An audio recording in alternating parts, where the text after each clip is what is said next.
He's coming in online. What's that? Brian's coming in through Zoom.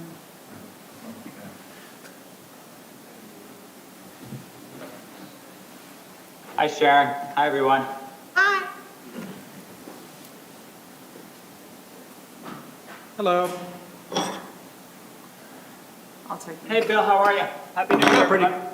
pretty good. Hey, thanks for swapping October with me. Yeah.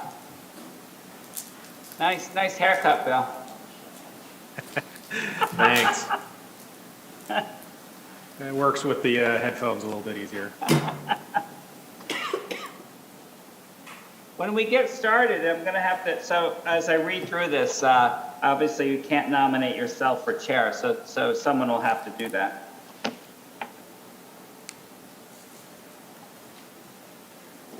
I nominate Brian Rader for chair. We haven't started yet. Can't do it yet. Why not? We have to be called to order, I believe, is what will be said next.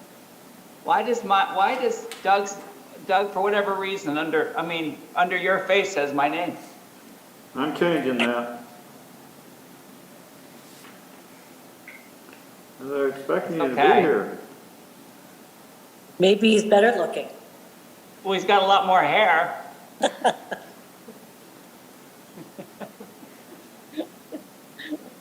Pretty much everybody does, Brian. Aaron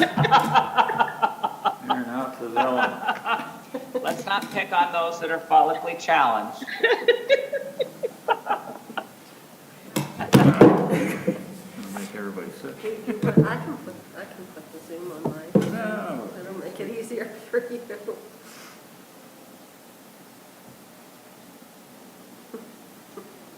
Okay. Boy, where is everybody? There. I think everybody's here, right? Well, let me see. Let me change my view. That's better. We're everybody but Rich, I think, is with us. And he might be a little late, I believe. Oh, so Nicole, he said he might be late? Yes. Okay, well then let's get started without him. So, I'll call together the meeting for Patton Township Planning. It's January 10th. And for the first thing on our agenda is the election of officers. Starting with, Hey, Brian? yes. Can we go ahead and introduce, we have Ellen Foreman with us today. She's our new planning commission member. Hi, Ellen. Hi. So she's here in the room with Welcome to the us. Planning Commission. You want to just tell everybody a little bit about yourself, Sure, Ellen? yeah, I saw that there was a vacancy, and I live in Patton. We moved here about 2.5 years ago, but I've lived in the area for about 14 years, but I commuted to DC up until like last year. So I have more time to be here now, and I kind of wanted to do something that would be related to, I work for ICMA, which is International City County Management Association in Washington, D.C., and they have a lot to do with local government, and I've been very interested in volunteering. I just haven't had the time. So now I have time, and I'm real excited about being here. Fantastic, Ellen. Thank you for volunteering, and look forward to having you on the Planning Commission. Thank And you. looking forward to having your different aspects, as I presume you obviously have spent time in other areas. And we will welcome your insight with much enthusiasm. So thank you. Thanks much. Doug, anyone else? Should we? No. No, why don't you go ahead and if you want to do the election officers now. Okay. So let's start with chair. Do we have any nominations for chair? I nominate Brian Rader. Any Second. seconds? I'll second. All in favor? Aye. Any Aye. nays? Okay. Next, vice chair. Do we have any nominations for vice chair? Nominate Rich Smith. Very good. Thank you, Jim. Do we have any seconds? I second. All in favor, please say aye. Aye. Aye. Aye. Any nays? Secretary. Any nominations for secretary?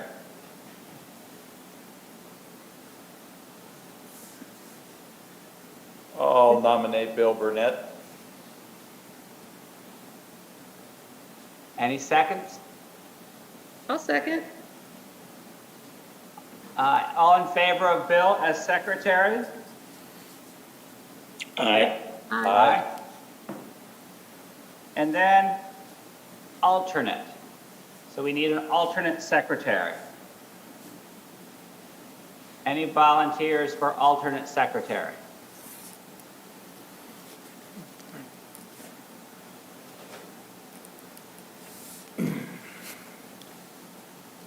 Bob? Jim? I'll nominate Harry McAllister. Any seconds? Well, Harry's not with us any longer, so That's Harry's what I not on thought. the board, so that's not gonna work I'll very well. nominate Jim Payne. There we go. Do we have any seconds for Jim? Second. All in favor? Aye. Aye. Jim, thank you for your willingness to serve as alternate. Certainly. All right.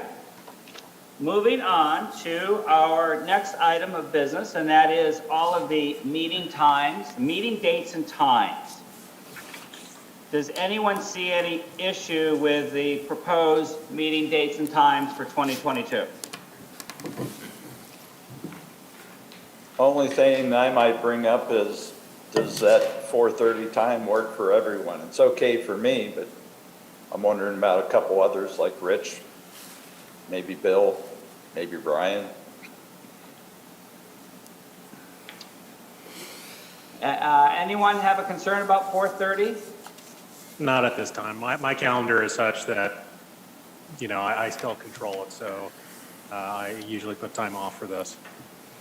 Maybe, I think, Jim, that's worthy of Rich's schedule. So if it turns out that that is problematic, I think we should be open to perhaps looking at a different time. And I guess, would that be problematic, Doug, if we were to, if Rich comes back and says, hey, 4:30 is too early for me, and we have to delay that time, is that a problem? Well, only you have can, to you can post set for the the- time for now and then change it at the next meeting. Right, so we're only we're only committing to a 4:30 time for our next meeting, and if there's a problem, it can be changed later. Yeah, correct. Yeah. Okay, so let's continue with our 4:30, and do we have a motion to approve the dates and times below? So moved. Second? Second. All in favor? Aye. Aye. Okay, so moved. Next item of business is the representative for the Center Region Planning Commission. So this is the monthly meeting held at the Center Region office where all the different planning committees report to whatever they're discussing in the month prior. In addition to that, Penn State weighs in on things that are taking place from their angle, as well as UAJA. And I've served as the primary and Rich as the alternate. And I'm willing to do that again this next year unless anyone else would like to be more involved and go to those meetings. Does anyone care to have that opportunity just to go, and then you'd know what all the other townships are doing? I'm good with you doing it. Okay, very good. So I will continue to do that, and that's it. Okay, next item is the item 3, approval of minutes. So do we have, yes, Can we get I guess that I can ask other staff what they think because Rich isn't here, but can we get the alternate as well? Do we? Yeah. I don't know if anybody wants to be the alternate instead of Rich. I don't know if we need to maybe have that conversation next month when Rich is here. correct. So guys, or Nicole, have we ever had 2 alternates in the past? Yeah, I think, sorry, go ahead, Doug. yeah, we did last year. We had both Rich and Sharon as alternates. That's right, Sharon, you were an alternate. I forgot about that. I was? Yeah, we just never called on you, but you were an alternate. Oh, okay. Doug, is that accurate? That's what my records say, yeah. Okay, so I'll be an alternate to the alternate. I actually think that's not a bad idea. So, let's why don't we have our alternates for 2022 be Sharon and Jim? Okay. We'll let Rich off the hook, Unless he wants it. unless he wants it. If he comes back begging that he would like to go, he can have my position. That's what you get when you don't show up and get appointed to stuff. Exactly. So, next item of business. Any more housekeeping on that, Nicole, for 2022? No, I would just say for this year, a little different. We attached a summary of what the CRPC is and what it does for any of the new members or maybe people who are curious who maybe weren't as involved before and weren't really sure. So there is a summary attached with the agenda of what the CRPC is. But other than that, I think we're good, Brian. Okay, thank you. Sure. And so, guys, those meetings are sometimes held, they're always during a weekday, sometimes they're during lunch, and other times they're evening. And they have been Zoom in the past. Nicole, I suspect that will likely be the case for the foreseeable future. That is correct. Yeah. Very good. Okay, next is approval of minutes. Do we have a motion do we have any questions about the October 4th minutes? And if not, can we have a motion to approve? I have a motion to approve the minutes. Second? I second. All in favor? Aye. So moved.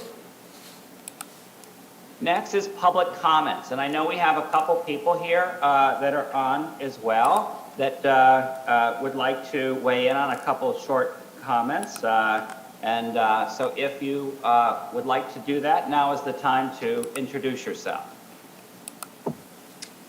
Hi, my name is Annie Foytak. I am a colleague of Brian's at Remax Center Realty. Happy to be a guest today and say hello to everybody. I've always been curious to see what happens at planning commission meetings, and now my thirst has been quenched. I am actually attending as part of the Government Day curriculum as part of the Leadership Center County class of 2022. So my husband and I and our 2 boys are new residents of Patton Township, having lived in Ferguson for 24 years. We moved about 2 years ago to Exeter Court and really love living there. So it's nice to be able, I've always wanted to attend. Again, like everybody, we've got huge, busy schedules and haven't been able to, but I look forward to hear what you guys talk about. I'm happy to be part of it today, so thanks for that opportunity. And just look forward to hearing more and hopefully come back another meeting and see what you guys are talking about. So thanks for having me today. Thank you, Annie. I appreciate you joining us. And Annie, as well as all the residents of Patton Township, or even outside of Patton Township, we're always welcome to have open dialogue and guests. Is there anyone else that would like to comment that might be with us today on Zoom? Very good. Thank you again, Annie. Next item of business is bicycle parking. And we had talked about that in October and made some suggestions. And I thank you, Nicole, for your outline. Do you want to tee us up and kind of bring us up to speed? Sure thing. So as Brian mentioned, we haven't met in a few months, so the last time we really looked at this was back in October. So please feel free to ask any questions for clarification or any reminders that you would like. It's perfectly understandable, we haven't met in quite a while. But we did start talking about this back in June, and I gave you guys some information on what some of the other Center Region municipalities are doing for their bicycle parking. So we've had lengthy discussions throughout the months about exactly what regulations here in Patton could look like and what you guys think would be good for new land developments. And at our October meeting, there were still a couple areas where we needed to tweak and do a little bit more research. So Trish Meek, who is the transportation planner at the CRPA, has been here with us to help walk us through all of the questions and the different variables that go into all of this. So for this round of edits and revisions, we really took a closer look at the multifamily residential requirements and for theater uses. There was some conversation around what we would ask for there.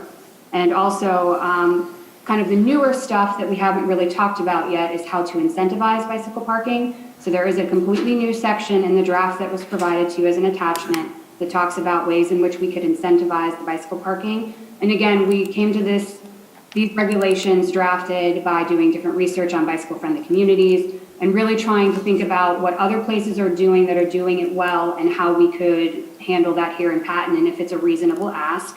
So that's something that if you want to talk more about, that would be great. So included with your agenda is the new draft that I've mentioned, and all of the updates that we have made since the last time we looked at it in October are in red. So we tried to make that really easy for you guys to see exactly what's different and all the iterations that we've given you. We also went ahead and gave you what would be an amended version of the mixed use overlay district 2, because there is some regulations written in there about bicycle parking that would be in that zoning district. So we didn't want to have our zoning districts and our subdivision and land development ordinance be in conflict. So we thought it would be better to look at removing what we have written in there. So you've been provided an attachment for that. And then finally, because a lot of the definitions exist in zoning as well, we went ahead and did some amendments that we talked about earlier on with long-term bicycle parking versus sheltered bicycle parking. Again, to make sure that what we're proposing in this subdivision and land development ordinance will be in agreement with what we're asking for in our zoning ordinance. So you have those 3 different documents there, and as I mentioned, Trish Meek is here with us still to keep working through this with us, so she's gonna give us a little bit of a cleaner overview and a PowerPoint presentation for you guys to look at some of these changes that we are recommending. So Trish, I'm gonna go ahead and pull up your slides. Okay, great. Okay. Yep, Trish, can I ask you 2 quick questions before you proceed? sure. One is, I find that people are quite impressed when we can say that we actually we have snow removal on our bike trails. Can you elaborate? Today's a perfect example of if I am so inclined to bike to campus or bike anywhere for that matter, what is a reasonable expectation for snow removal? AM, PM, where does it fall on the category of us bothering clearing the bike trail? Yeah, I will turn it over to Doug at some point. He can elaborate. So each municipality sets their hierarchy on how they will plow and maintain their paths. So Ferguson Township is one of the ones that, they set a precedent long ago that the roads would be cleared first, then the bike paths, and they would not spend overtime on paths. So each of the municipalities has set their own priority for plowing. So Doug can address exactly what Patton does. Yeah, we're somewhat similar to Ferguson. We do the roads first. If we have a full staff, we can actually do roads and sidewalks and bikes at the same time, but can't always guarantee that. So the roads are always going to be first, and then there's even a hierarchy in roads as to, main roads, and then bus routes get done first, and cul-de-sacs and things get done like that get last. And what the really important part is, and I'm sure Doug, because he understands public works, is that The important part is that we're removing that snow before it gets completely packed down. So, we have occasional warm-ups, we have sun, and if you can just get that first blast off, it makes all the difference in the world to make those paths. Yeah, we get to them as soon as we can. We not only have to plow roads, but we also do several parking lots and other things. We have people that also have to do, we have sidewalks we have to do also. So, bike paths are probably gonna be about last on the list, but they could be done, like I said, anytime concurrent with the roads to maybe a day later. But they should be cleared, I would think. Once the roads are done within a day, then I would think we'd get to all the bicycle paths. So yeah, I can say that a group and I hit them every week, and it's 6 a.m. and for years they've always been in good shape. Do you salt them too, Doug? It seems like there's some salt on those trails. Yeah, we salt them. It just makes it easier to clear. And then my last question, Trish, and I don't want to steal your thunder, but if we can give everyone a quick recap of I'm obsessed about the report card. So I know that seems to be a big deal for us as a community, and it's something that we're striving for. Can you give us a quick education on that? Sure. So there is an entity called the League of American Bicyclists, and they have something called the Bicycle Friendly America program. And part of that, there's 4 designations. So you can be a bicycle-friendly community, and the center region has applied 3 times. We started out as bronze, and we've moved up to silver now, which is pretty significant. There aren't a lot of silver communities out there. And basically what they're looking at is your bike friendliness, which means what are you doing for biking in your community? Is there education, encouragement? What types of facilities do you have? And winter maintenance is a really important part of that, because if you live in Pennsylvania and you have all these bike facilities, if they're not maintained, you can't use them. And the key is to make them available for people to use. So that's the community part of the equation. There's also a bicycle-friendly business designation, of which Patton applied this last year and was awarded the bronze level, which means as a business, you're promoting biking, you're providing facilities, Patton Township, you're maintaining them, you're encouraging people and doing educational programs. And it was the first time that Patton applied, and I would anticipate, based on everything that's happening in Patton Township, with adding trails, winter maintenance, looking at this bike parking ordinance to require, as part of land development, the provision of bike parking, that you would easily elevate to silver. And then there's also a bicycle-friendly university program as well, of which Penn State is a gold bicycle-friendly university. So, it's actually 3 programs, not 4. So Patton is right in there doing those things to keep moving up the ranks. And what I'll say is that when people, and Brian knows this because we've talked about this, when people come to the community, one of the things they're looking for is, are there recreational and transportation opportunities related to biking? And those types of designations matter to bring people to our community, because they're looking at that when they're looking for places to live. So if you're not automatically drawn to State College because it's where your job is, it's important for those individuals that are looking for bike facilities to know that you have that designation. Very good. Trish, thank you. And again, I know you're going to present. It looks like Mr. Cornwell, do you have a question as it pertains to biking? If so, please take the floor.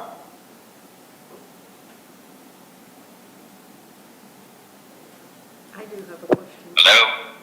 Hi, Mr. Hello? Cornwell. We can hear you. Oh, Go my. ahead. I just wanted to keep you updated on this matter because I know you're concerned about it. We got, Friday night, got a message from Hang on, Khrushchev. Mr. Cornwell. Is this, Mr. Cornwell, if I may interrupt, On fighting people. Mr. Cornwell, does this have anything to do with biking? Yeah, and then got a message, a public one next morning, in which he said he would do that if we withdrew our missiles from Turkey. We then, as you All right. Missiles from. get into that deal. So, Mr. Cornwell, then this got is the this Patton Township morning. Planning Oh, Commission. that's We're however. discussing biking. Have to We're wait going to to see how it mute you, unfolds. and then perhaps we can catch up in a moment. It sounds like spam.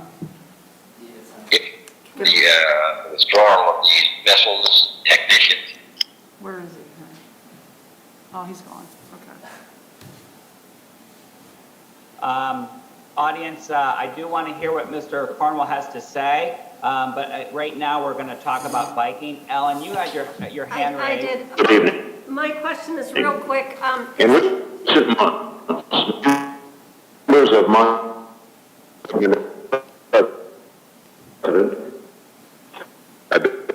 think this guy. Mr. or Mrs. Miller, I'm not able to hear you. charged with involvement in what has come to be known as the Watergate. Thank you. Did you take them out? Yeah. Ellen, did you want to comment before we give Trish the floor? Yeah, it's a question, actually. All of the information that's in the agenda for today, it's talking about new development only, is that correct? Yes. And then, is Correct. there any way to mitigate or to go back and, try to address, applying kind of what you're developing here to existing properties? We did not specifically look at that from the Well, we perspective can. of this original ordinance. If it's something the planning commission wanted us to further investigate, we could, but, Well, we don't have the ability to go back and require to make changes for people who have existing approved land development plans. So it is based on new development and redevelopment. So when people come in to make changes to their property, then we would have an opportunity, depending on the scale of the changes, we may or may not be able to enforce these, but that's the opportunity that we would look for to upgrade properties. So Yeah, Ellen, this is not grandfathered, but the Yes, township does work with landowners to try and connect trails. Trish, I'm going to give you the floor, please. Thank you. And I Sorry. think Nicole is going to share the power.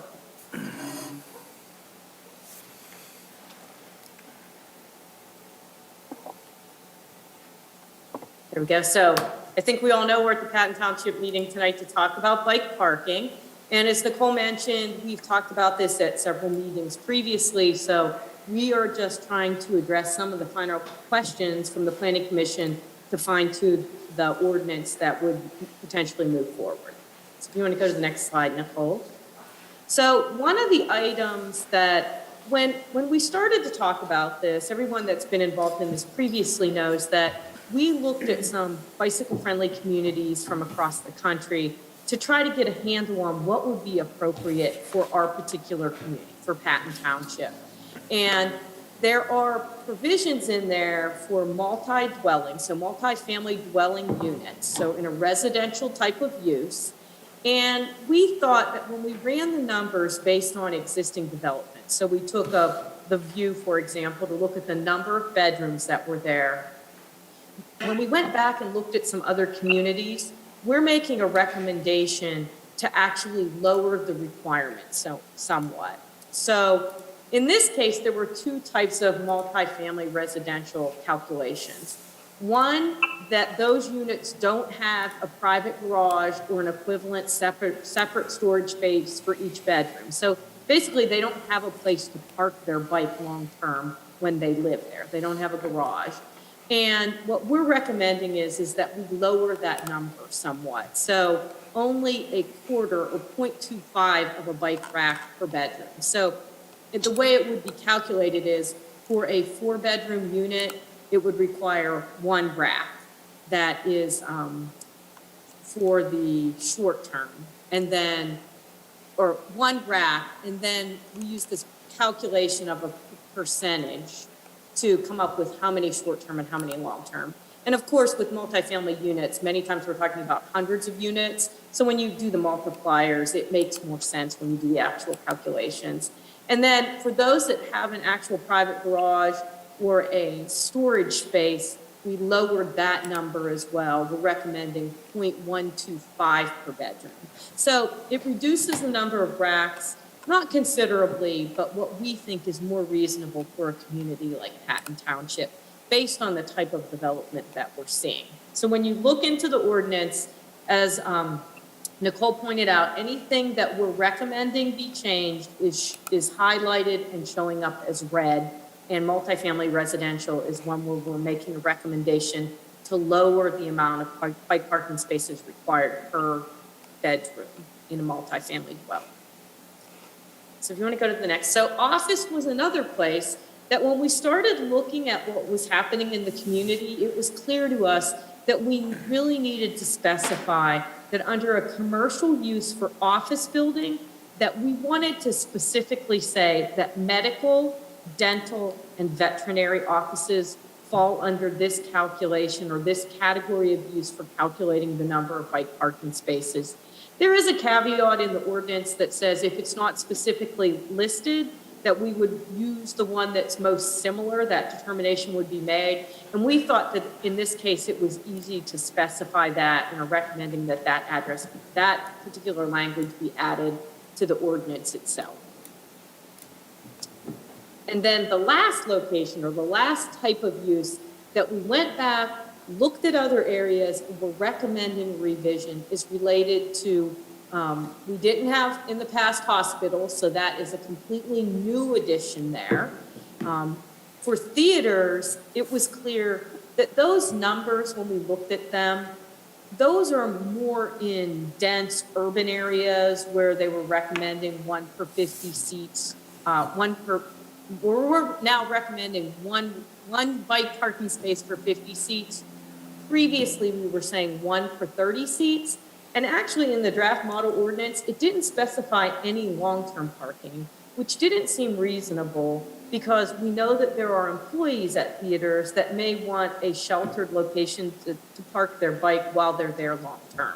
So our original was 1 per 30 seats for short-term, no long-term spaces, and we're now recommending 1 per 50 seats. And if you have over 500 guest capacity, 10 long-term racks or parking spaces. We thought that that was reasonable to provide what staff would need or would be accommodating in that case. So we're adding hospitals and we're making a new recommendation for the calculation for the number of bike parking spaces for theaters. And then one of the items that we had some discussion about at the last meeting was, are there ways that we can incentivize the provision of bike parking? So again, Ellen, this is related to all new development, but how can we even get more bike parking than what is required by the ordinance? And a way to do that, and we found this in a number of communities when we did the research, is to swap out vehicle or car parking spaces with bicycle parking spaces. So the language that we found in a number of ordinances and we're proposing for consideration by the Planning Commission is, for every additional 6 bike parking spaces provided, the number of required off-street motor vehicle parking spaces, excluding spaces for individuals with disabilities, on a site shall be reduced by 1 space. So if you get rid of 1 motor vehicle parking space, you can do that by adding 6 bike parking spaces. If you skip down to C, you'll see that we do cap it. So it would not be our intent to allow someone not to provide any motor vehicle parking.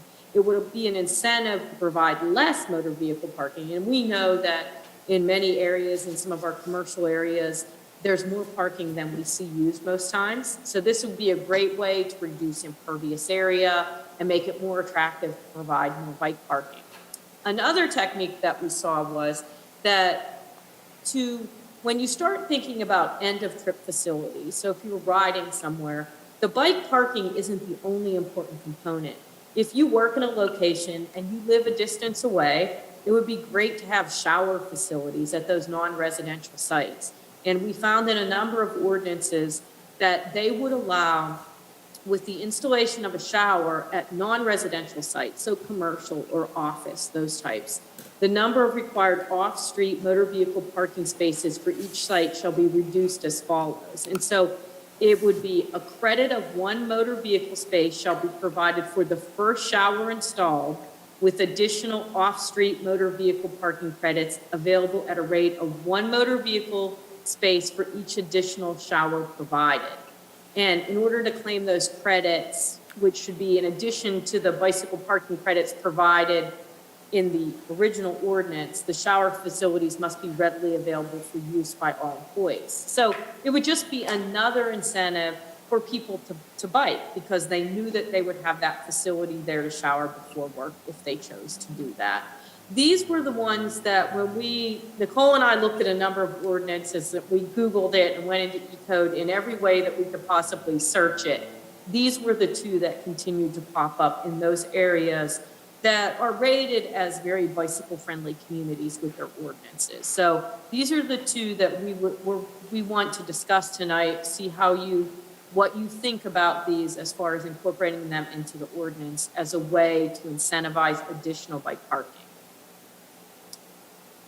We also put one clause in there about mixed-use facilities, because we know that many times when plans come in, they're not just for that single use, it's part of a master plan.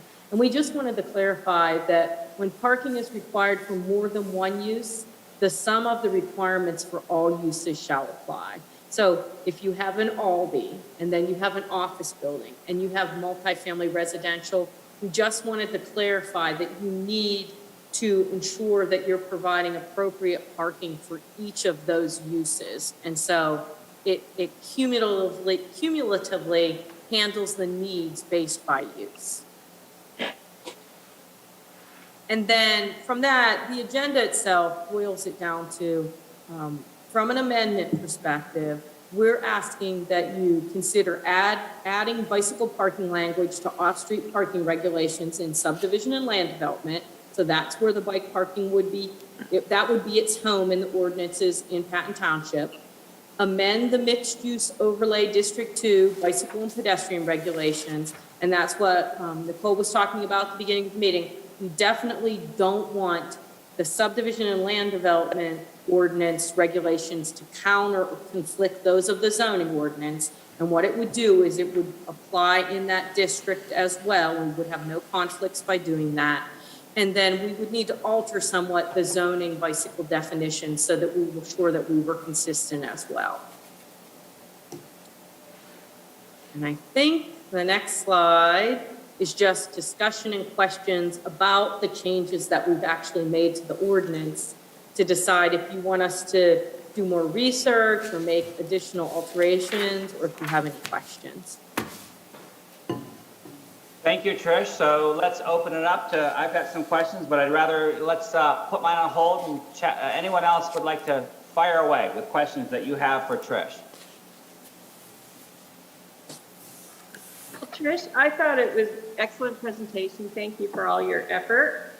I guess the only thing, I don't understand about the showers. I mean, why do we need to require, or I guess we're not requiring it, there's a trade-off, but.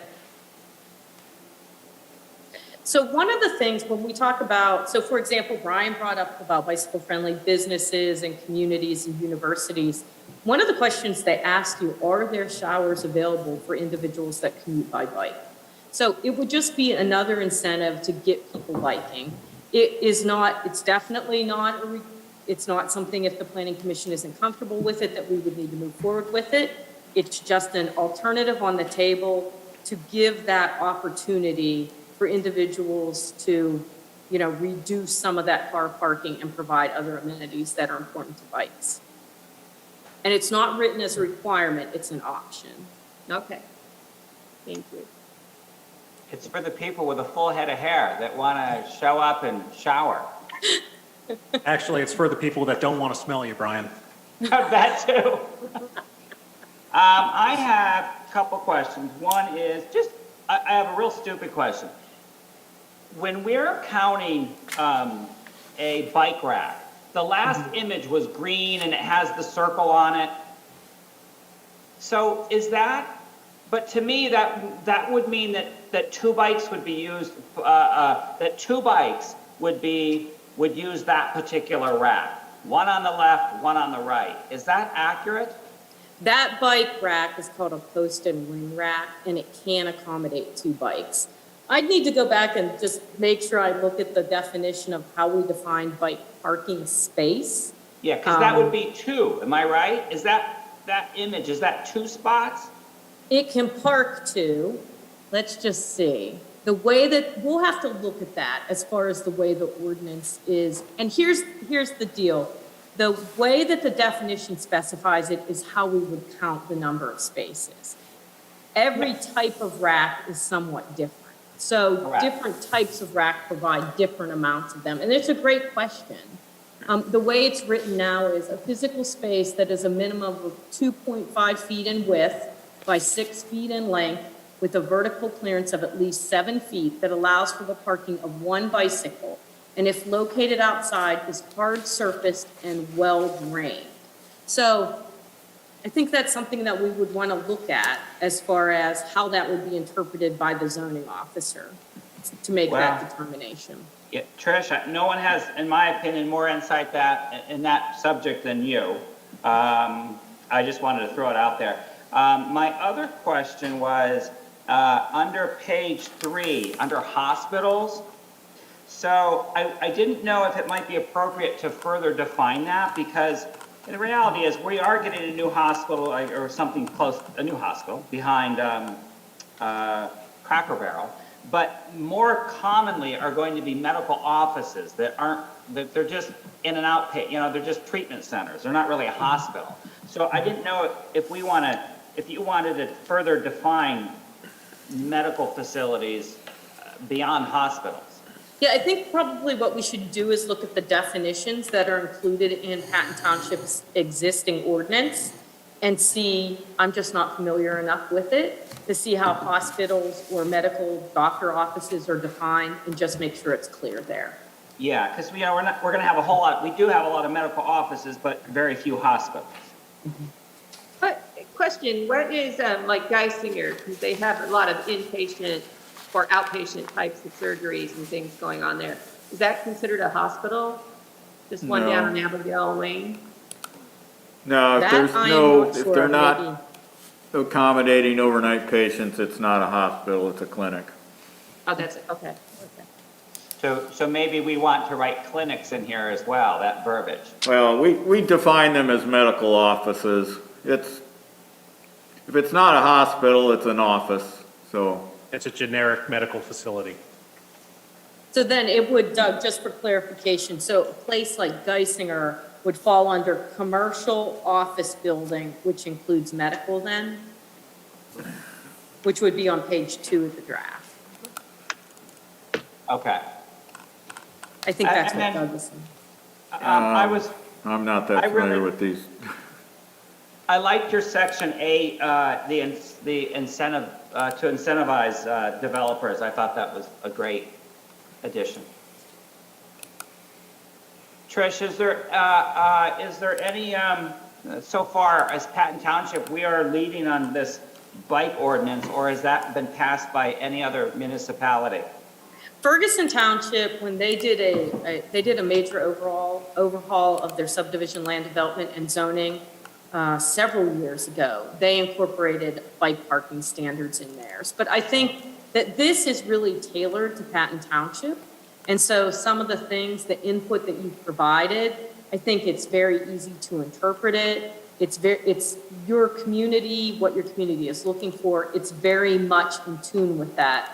Ferguson actually took, I don't know if you remember, but at the very beginning when we first started talking about this last summer, there's a model ordinance out there from Change Lab, and I think Ferguson just adopted it in its entirety. But it's great that there was so much discussion, conversation, and looking at what works for Patton. So I'd say We're the first custom yeah, you're bike ahead. parking ordinance. Right. Planning Commission, how do we want to proceed? Do we want a motion to approve? What are you looking for from us, Trish, this evening? I'll turn it back over to Nicole. And I think it is we wrote it in the agenda, didn't we, Nicole? Yeah, that's why I called out the 3 different documents that would be changed. The Saldo would take in the bicycle parking language as it is written, should you decide that you want us to proceed that way. We would amend the MXD2 to remove part of its current regulations, and we would update and alter some zoning definitions. So if everybody is comfortable with what you have been presented with tonight and would like to move it forward, those would be the 3 documents that will then be going to the Board of Supervisors for consideration. I think it's pretty comprehensive. I think we should move it on. Jim, I hear you're saying something, but your mic is muted. Oh, sorry. I said, No, I think, Sharon, I heard you, Jim. I thought I might have heard you try and say something. Yeah, I'll move to approve the 3 documents, forward them to the Board of Supervisors. I second.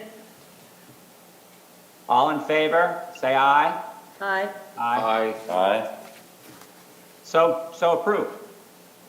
Congratulations, Trish, and also thank you everyone for your efforts on this.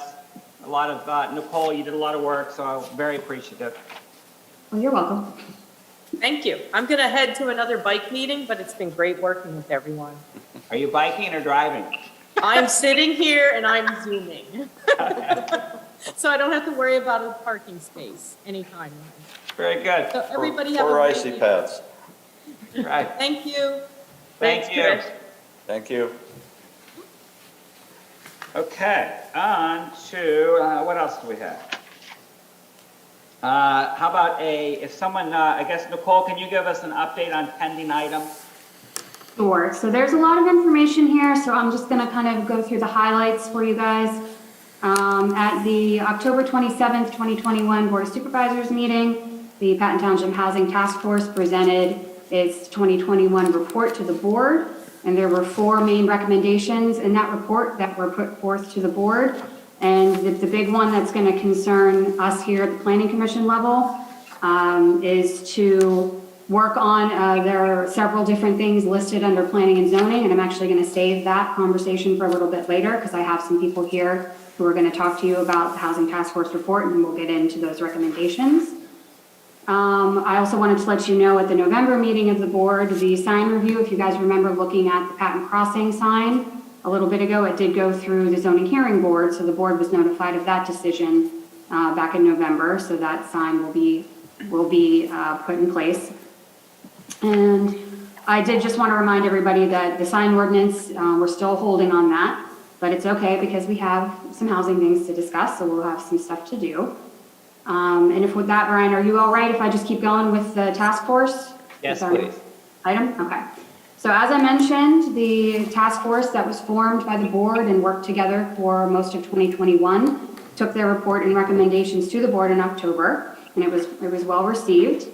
So tonight I actually have some members here with me, and I did want to let you guys know that we will be continuing on in 2022 as a slightly smaller group to continue quarterly meetings, and we'll be doing research and discussion that will also help bolster what we're going to do here at the Planning Commission. So my hope is to have a handful of those members come to each meeting. So as we talk about housing, we have some people that have been working for the last year and will continue to work this year on some of the things we'll talk about to help with the research and the discussion and the community outreach. So I have some people here with me. I'm going to go ahead and share. We're going to do just a very quick overview of our report that went through the board, so you guys are aware of it. I did attach for you I believe I attached the introduction, the executive summary, and the recommendations for you. And I sent you guys the link, so I do hope that you've taken some time to look at the report. There's a lot of information in there, and again, we're not going to cover it all right now, but I did want to share some of it with you guys. And with me tonight are 2 of the task force members that worked on it in 2021 and are going to continue with us in 2022. We have Kristen Zwanacek, who is a Patton Township resident, and she is also the associate broker for division management for PMI Residential. And we also have Andrea Lee Pandolfi, who is a Patton Township resident and a commercial real estate appraiser. And she is also a member of the Patton Township Zoning Hearing Board and a member of the Center County Planning Commission. So those 2 ladies are going to help me out here with this little overview for you. So as I mentioned, there's a lot in the report. And if you've had some time to look at it, you'll already know this, that it talks about the different challenges with housing and the goal, and we will get into a little bit of that tonight. But it also contains some information in there about how Patton Township has really always had a history of forward thinking when it comes to housing. And then there's a section in there talking about the pandemic impact and how it's really changed how many of us live, go to work, go to school. It's changed how we feel about our green spaces and the values of our homes and our community and our workers. It's really started to emphasize our needs to be able to access goods and services through various modes of transportation. So there's a nice little write-up in there about all of that for you. There's also a section in there talking about a snapshot of the real estate market today. And that kind of balloons out a little bit beyond Patton Township and looks at the State College Area School District. And it's letting us know that for sale housing under $250,000 is very difficult to come by in our community right now. And in fact, there is the sale price this past year was almost $385,000, which is a 9.5 increase over the last 2 years. So it's kind of highlighting how the housing market is getting a little bit more out of reach for certain individuals. So the focus of what Kristen and Andrea are going to talk to you about will really be the challenges, the housing challenges that are facing the township, as well as the goals that the township should strive to achieve in order to become a place for all. And we're going to wrap up with the zoning and specific recommendations that I mentioned that we are going to discuss pretty heavily here with the Planning Commission in 2022. So with that, Kristen, if you're ready, I'm going to go ahead and pass it over to you. Okay. All right, thank you. I'm glad to be here and to talk about this. It's really important to me as a person, so I'm grateful for the opportunity. In 2021, Patton Township Board of Supervisors adopted the visioning phrase, Patton Township, a place for all. Patton Township residents have shown that good things happen when the community unites to act on shared values. When residents voted to borrow millions of dollars to preserve open space, they acted on the value they placed in preserving green space and not wanting it to go missing as the township developed. Today, there is a new missing element. The people who work here but cannot afford or struggle to live here. Patton Township residents value our amazing school teachers, healthcare workers, grocery clerks. We appreciate bus drivers, janitors, restaurant workers, municipal employees, and of course our police. We envision Patton Township as a place for all. We embrace the missing residents who add so much to the economic and social vibrancy of our community. Patton Township is facing a challenge much like the rest of Center County. Housing is becoming already unattainable for those who want to live here. I would ask you to turn your focus to the slide showing the area median income. Where are you on that grid? What about your friends and family?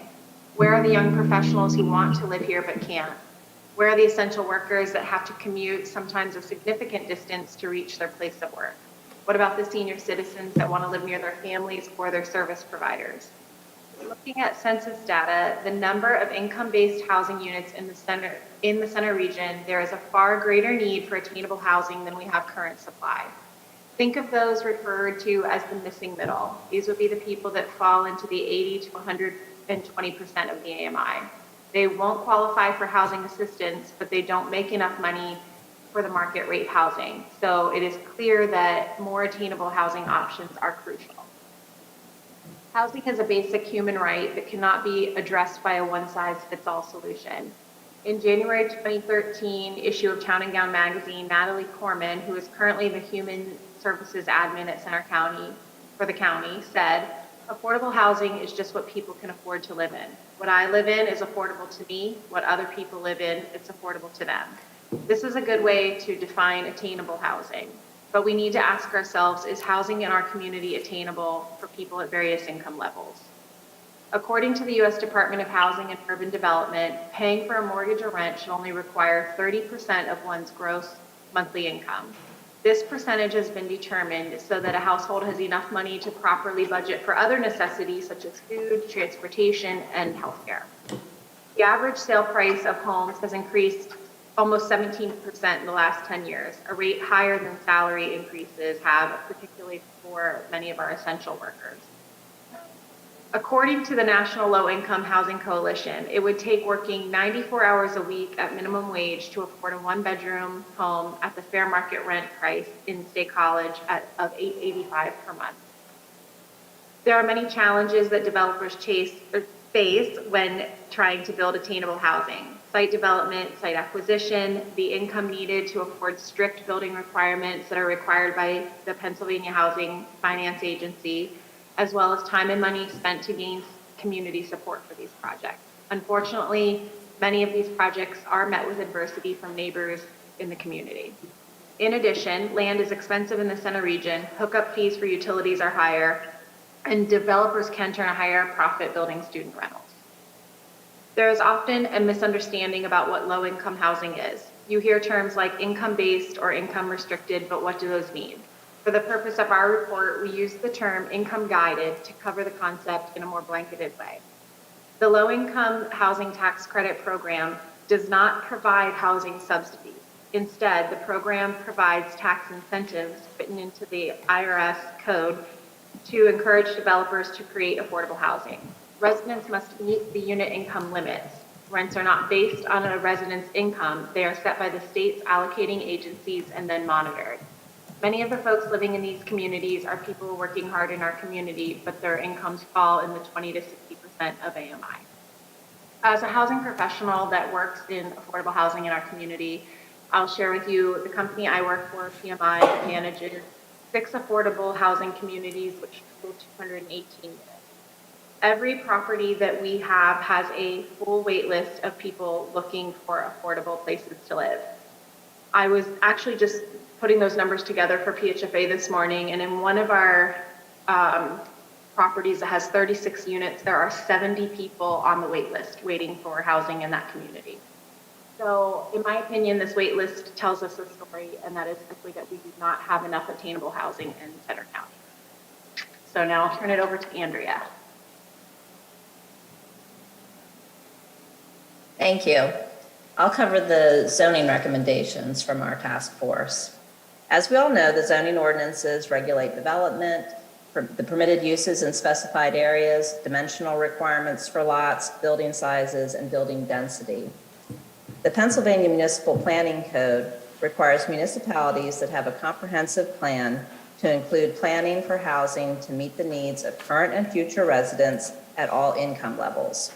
The Municipal Planning Code also states that zoning must provide for a variety of housing types. In addition, the Center Region Comprehensive Plan, adopted in 2013 by Patton Township and 5 other Center Region municipalities, includes the recommendation for a comprehensive housing plan. This is the framework within which we'll consider the recommendations to address housing for all residents in Patton Township. A look at past and present aerial images shows us some of the redevelopment that has occurred, converting previous multifamily residential areas to commercial. The 2 largest were on the sites that are now the Trader Joe's Plaza on the north side of North Atherton Street and Patton Crossing, which is currently under development on the south side, with the Aldi recently completed.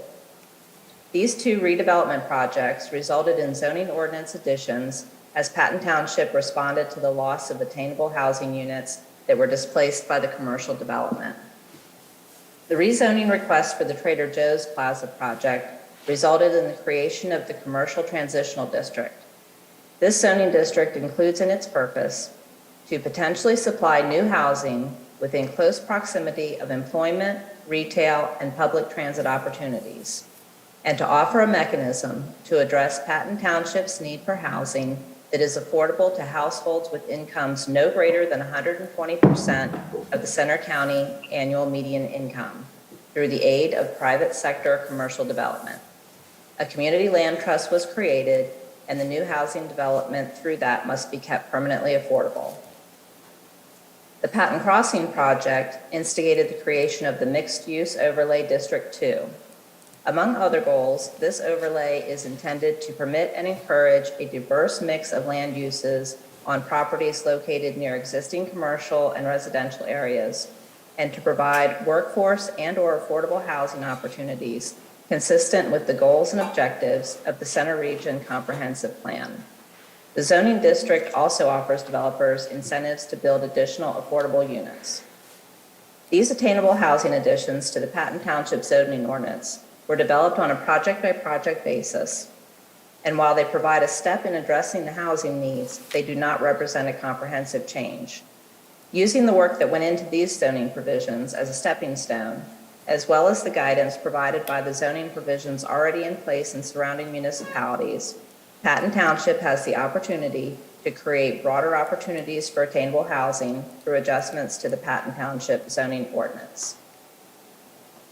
As noted in an article from the American Planning Association, a trio of reforms has emerged in zoning adjustments occurring across the United States. The following 3 recommendations are consistent with those reforms. The first zoning adjustment recommendation is related to accessory dwelling units. Per the American Planning Association, an accessory dwelling unit is a smaller, independent residential dwelling unit located on the same lot as a standalone single-family home. ADUs go by many different names in the U.S., including accessory apartments, secondary suites, and granny flats.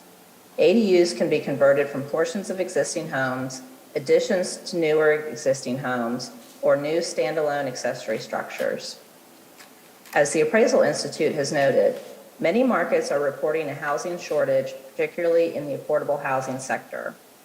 As a result, municipalities are updating their zoning laws to allow 1 or more accessory dwelling units to be added to single-unit housing. ADUs enhance attainable housing opportunities for both the homeowner and the tenant. Some of the surrounding municipalities, such as College Township and Ferguson Township, address accessory dwelling units in their zoning ordinances and provide a reference for Patton Township. The second zoning adjustment is related to parking requirements. Parking requirements can impact lot size, impervious coverage ratios, and development cost. Higher development costs are passed on to the buyers or renters. Requiring less parking can yield more overall units at a more affordable price. Parking requirements could be revised in areas of our community with access to public transportation or other alternatives to personal vehicle use.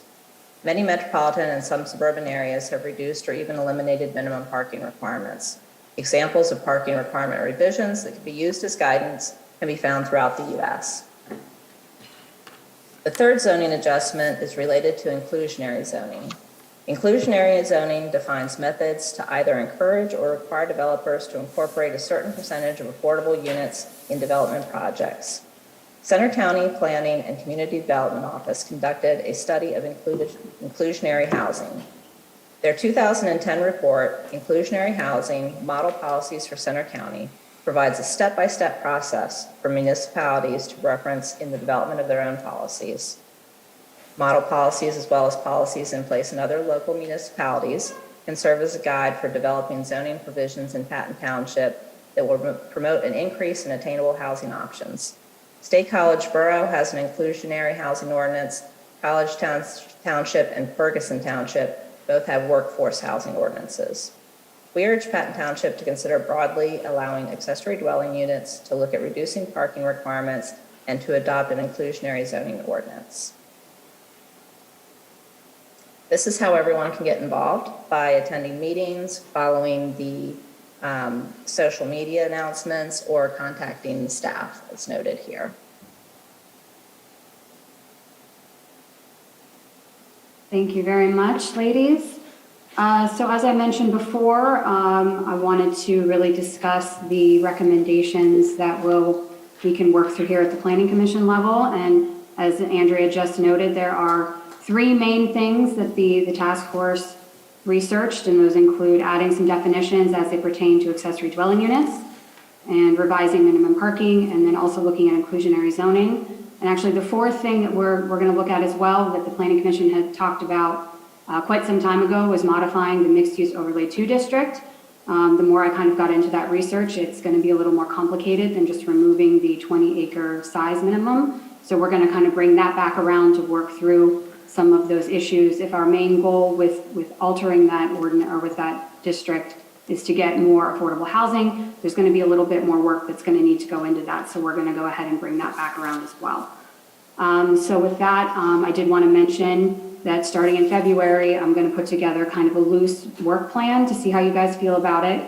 We're going to start the focus with the housing. We're going to basically kind of combine the 2 that are listed when it comes to adding some of these different definitions, and kind of looking at these different ways that we can do accessory dwelling units and the elder cottages, and perhaps looking again at duplexes. So that's kind of where we'll start, and as I mentioned, I will bring some things back to you and how the flow of our year can go as we keep working through these housing issues. So does the Planning Commission have any questions for us about this? Planning Commission, any thoughts or comments? I have a question. So if the township, if we push forward with things, how do you keep like the free market from altering things like 5 years down the road, 8 years down the road, 10 years down the road, as far as altering the values or the prices of things? Yeah, see. So things that are passed and are built or developed to be affordable, like over the next 2 to 3 years, 10 years from now might be very unaffordable again, just because of the market. I mean, what kinds of things are in place to keep it affordable? When it comes to the actual market, we don't have a lot of control, but that is where some of these kind of policy changes to our zoning kind of inherently makes things a little bit more affordable. There, is no guarantee of what the market's going to do, and that is going to be part of our conversation. I can already let you know with the accessory dwelling units is what does it do to the for sale value of that home where that unit was added once it's ready to be sold in a few years?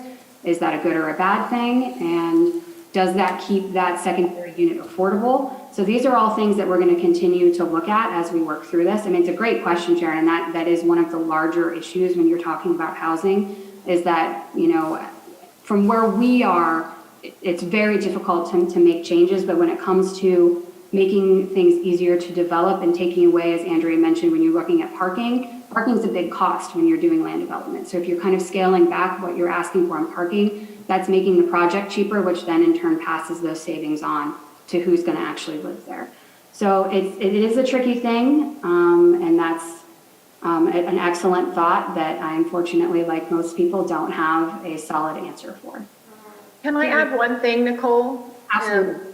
Thanks. So for sure, Sharon, on those talking about making changes to someone's home or things like that, there's definitely no way that I'm aware of to control that without policy. But when you're talking about some of the bigger projects, like for example, Cherry Lane that is being built, I think that's just right in Ferguson, it's right outside of Patton. I was like trying to get it in my mind. That's one of the properties that my company will be managing. And what happens with those is the developer is committed because of the fact that you're taking tax credits and funding through the state and the government. So those can't be changed for 30 years. So even if our developer would sell it to someone else in 10 years, it's still under those restrictions, under those covenants. They typically, like the average is a 30-year commitment before it can be converted into some other type of housing that is not affordable housing. Well, okay, good. And I think, Sharon, the whole rent is a very fluid conversation. So as things get built up downtown, all those cranes and high rises, that we anticipate that, at least from a rental standpoint, that there will be other areas, other rents that will have to accommodate, because they're not going to be that, they won't be walking distance to downtown or campus. So perhaps some of those rents will go down. So I don't think I don't believe we are feeling like we have a lot of control over that. But what I think is worth mentioning is the State College Borough has always, to my knowledge, I shouldn't say always, but for many years, has always had houses where perhaps they have a grad student that lives in the basement, and that grad student, obviously rents that space. And what that does, it makes it an affordable option with a good location for that particular individual. And then the other thing it does, and I'm referring to accessory dwelling units here, is it also allows the homeowner the option to collect, I don't know, whatever the rent might be, let's just throw out $500 per month to be able to take that and apply it to their mortgage. So there's ways that so that is not new to the center region. That's been going on in the borough forever. It's just, it would be new to Patton Township. And the other thing that's kind of interesting is that when we talk about new construction for, a development and maybe we add affordable housing to that, when we do that, a lot of times those areas might be further out. But we already have larger homes where we have existing catabus, existing bike trails, existing infrastructure everywhere. And by modifying or making some adaptations to our bigger houses and lots, it allows the property owner to have the option to rent it out. And, or maybe, it could be something as simple as just an aging parent that wants to have their own kitchenette within that particular space. And right now in Patton Township, if I were so inclined to move in another relative and they wanted to have their own kitchen and their own defined space, and I wouldn't need all that space in my home, I'm not able to offer that. So I think that we're obviously we'll just be looking at all kinds of things, but I think it's exciting to go kind of continue on that conversation. Oh, so like homeowners in Patton Township can't have like a mother-in-law apartment? No, many of them are zoned single-family dwelling, and that single family means that we can't throw in another kitchen and have another apartment within that house. Okay.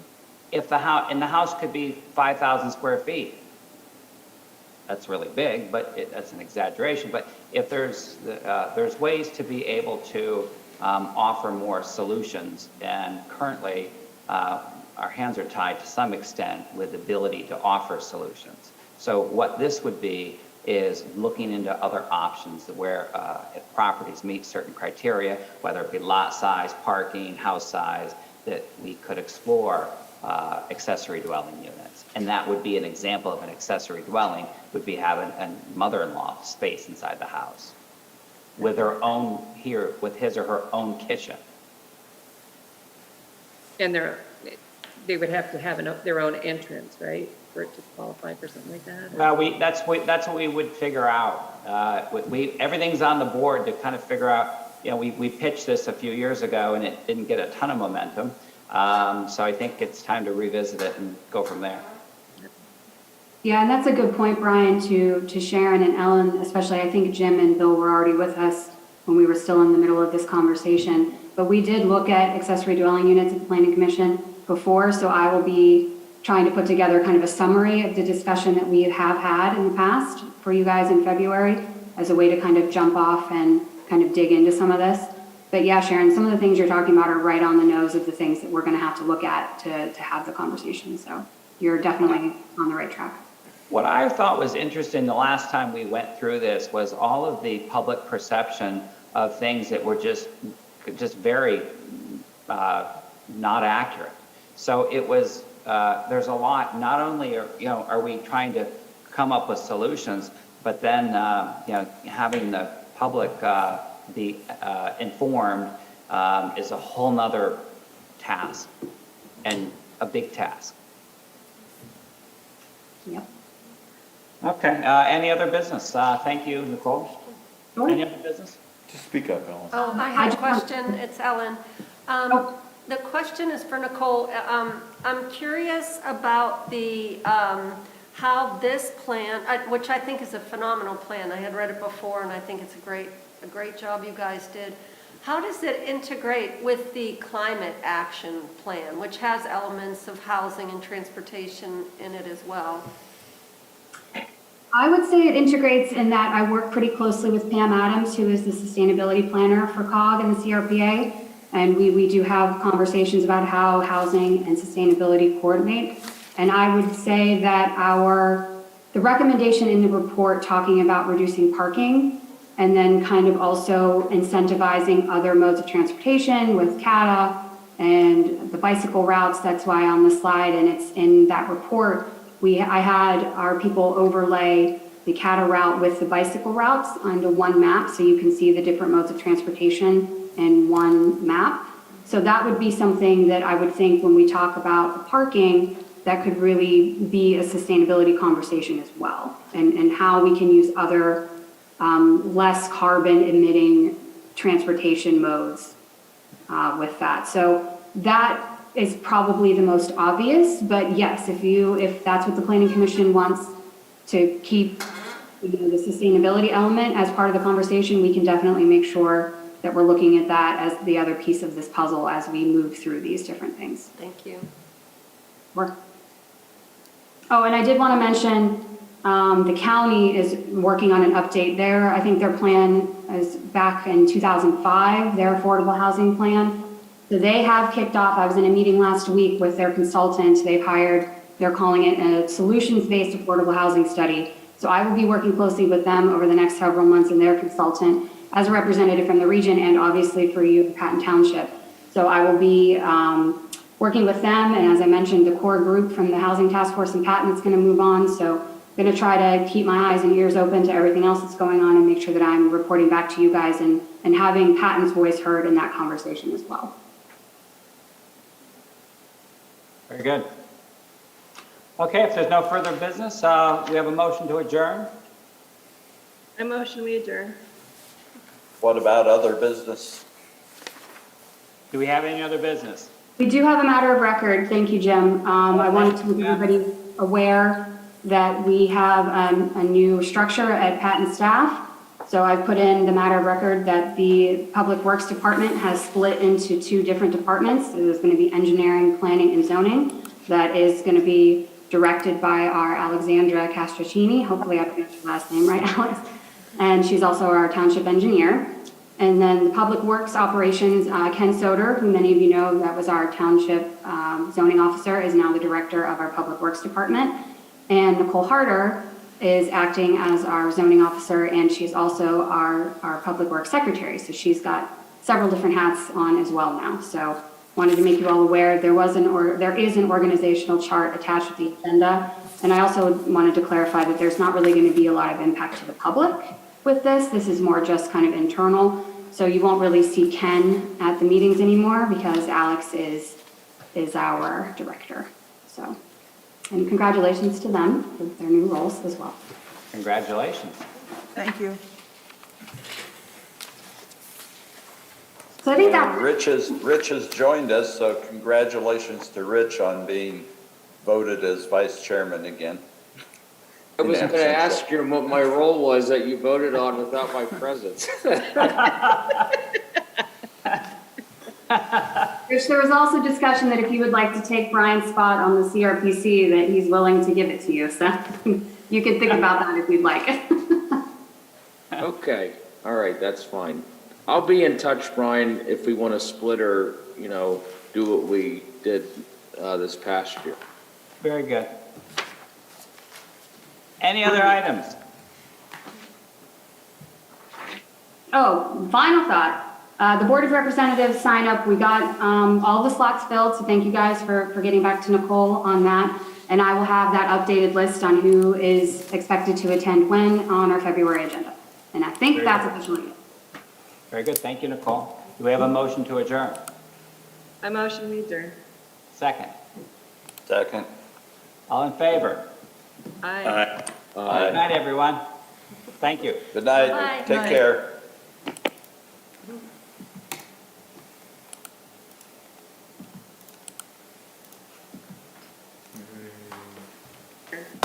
Second.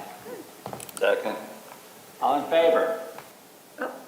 Did you close the meeting? Or? Yeah.